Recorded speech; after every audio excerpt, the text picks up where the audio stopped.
Saya pun kena cek lah, sebab baru saya dapat maklumat di India macam tu. Jadi biar saya cek dengan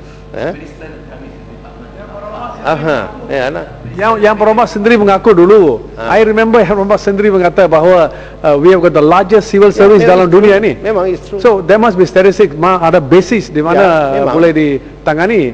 Saya cakap tentang civil service India yang saya baru tahu ni, bukan civil service Malaysia. In comparison.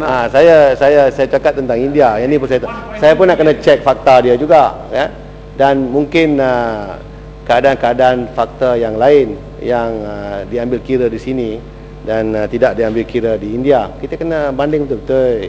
Jangan ada mentam aja, kan. Nanti kan saya sebut, saya kata di Peru pula nanti kan sampai 3 juta macam. Kena cek kat fakta tu, Jadi Nepal macam mana? Tak, cuma saya tanya Ibu Barat, baru ni pergi Nepal. Nepal macam mana dia punya civil service dia? Okey. Tak apa. Tuan Ketua. Tuan Ketua, Ulu Langat minta supaya skim gaji ketangan sokongan kelulusan STPM disametarafkan dengan skim gaji lulusan diploma. Untuk maklumat yang berhormat, dari segi prinsip, grade gaji sesuatu skim perkhidmatan ditetapkan berdasarkan kadar upah untuk kerja dan kelayakan. Ia adalah berdasarkan kompleksiti tugas, skop dan fungsi kerja tersebut. Sekiranya kelayakan minimum yang diperlukan adalah STPM diploma, maka grade gaji yang ditetapkan pada grade gaji untuk kelayakan STPM dan diploma. Pada masa ini terdapat 23 skim perkhidmatan yang dari segi kompleksiti, skop dan fungsi kerja memerlukan kelayakan minimum, tetapi turut diperuntukkan kelayakan yang nilai tarafnya setara dengan STPM dan diploma, sungguh pun berada dalam kelompok grade gaji SPM.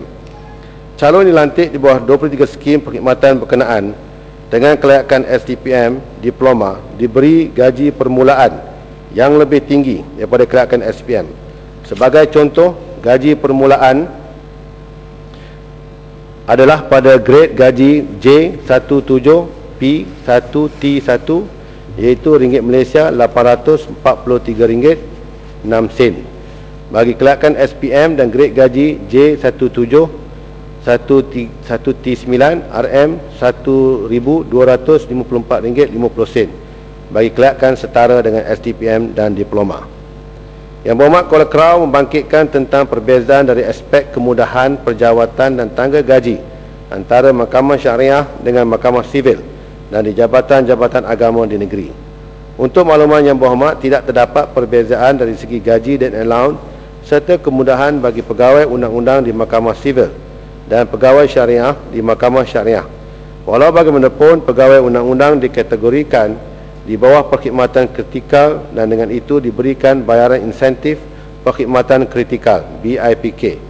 Manakala pegawai syariah tidak layak menerima BIPK kerana tidak dikategorikan di bawah perkhidmatan kritikal.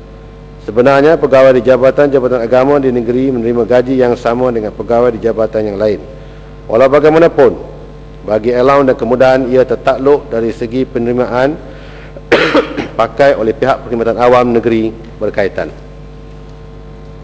Yang berhormat SIK meminta supaya penempatan pegawai PTD di jabatan-jabatan pelajaran hendaklah dihentikan kerana ia menghalang kenaikan pangkat pegawai-pegawai pendidikan. Untuk makluman yang berhormat, penempatan pegawai PTD bertujuan untuk menguruskan hal-hal berkaitan pentadbiran di jabatan pelajaran yang merupakan antara bidang tugas utama pegawai PTD.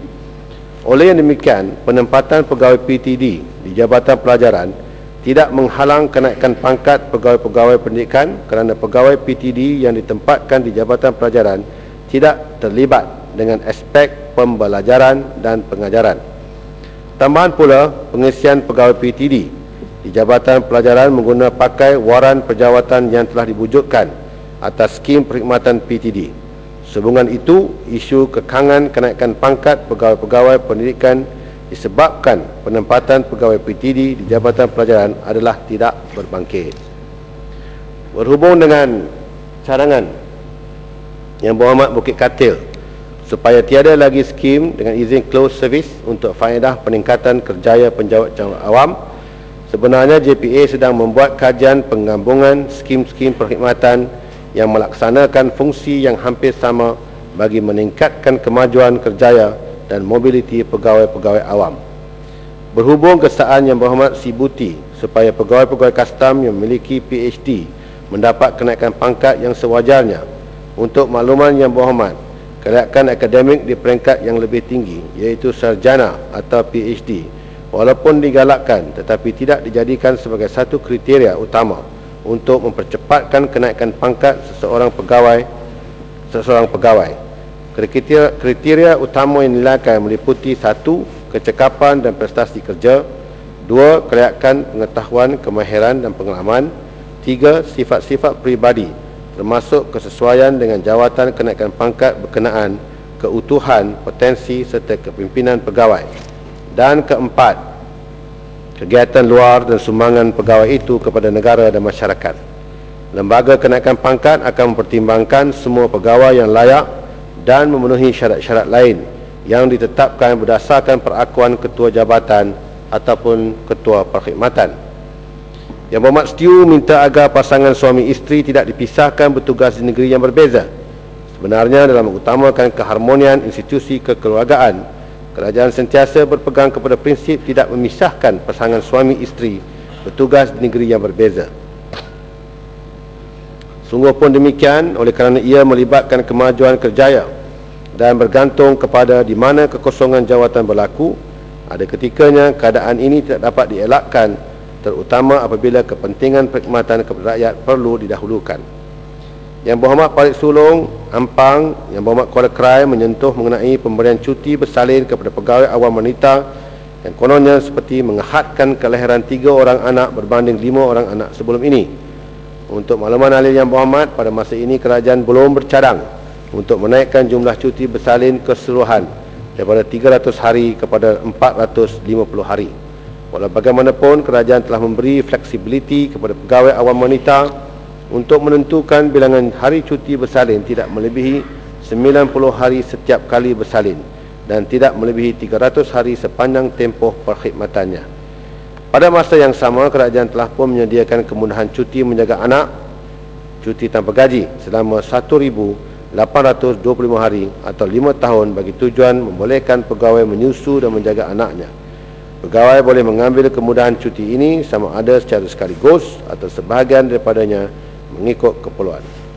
Yang Berhormat Lenggong minta kaki tangan awam memberi nilai tambah dalam setiap perkhidmatan mereka.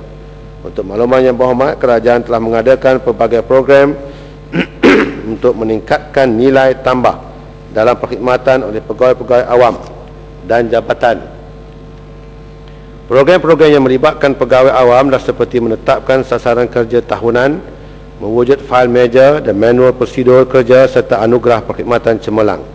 Terdapat juga program-program yang melibatkan jabatan atau organisasi seperti mengadakan anugerah inovasi Perdana Menteri, anugerah kualiti Perdana Menteri dan anugerah inovasi perkhidmatan awam. Sistem dengan izin Star Rating, Balance Scorecard dan pensijilan MS ISO 9001-2008 juga merupakan program yang dapat meningkat mutu perkhidmatan pegawai dan jabatan.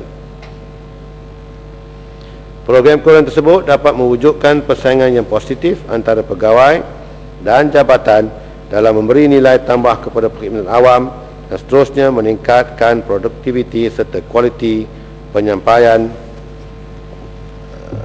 perkhidmatan kepada pelanggan. Yang Berhormat Simpang Renggam, Bagan, Ipoh Barat, Lembah Pantai dan Yang Berhormat Kelang minta kerajaan mengambil langkah-langkah sewajarnya bagi memastikan pelajar-pelajar cemerlang kembali ke Malaysia serta memberi contoh seorang pelajar cemerlang di Universiti Cambridge ditawarkan beasiswa oleh negara jiran. Untuk makluman ahli-ahli Yang Berhormat, JPA sentiasa berusaha untuk menyediakan program penajaan yang menarik seperti program ijazah luar negara PILN yang ditawarkan kepada pelajar-pelajar cemerlang lepasan SPM untuk melanjutkan pengajian peringkat ijazah pertama di universiti-universiti terkemuka dan setara di luar negara dalam pelbagai bidang berdasarkan kemampuan dan keperluan negara.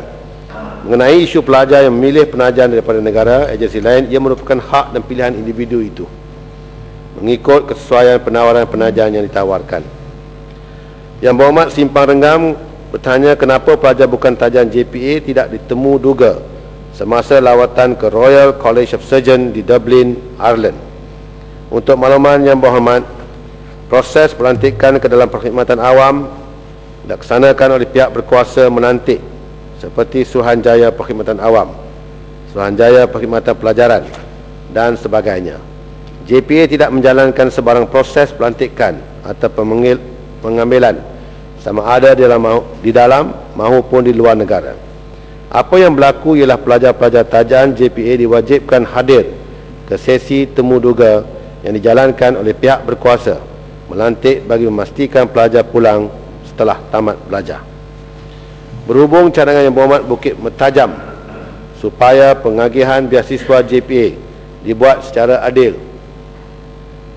Ni nak berdiri ke nak tanya apa ni? Yang Hormat nak Mau tanya ke minta penjelasan Yang Hormat? Ya. Ke punggung dan lengoh lah duduk.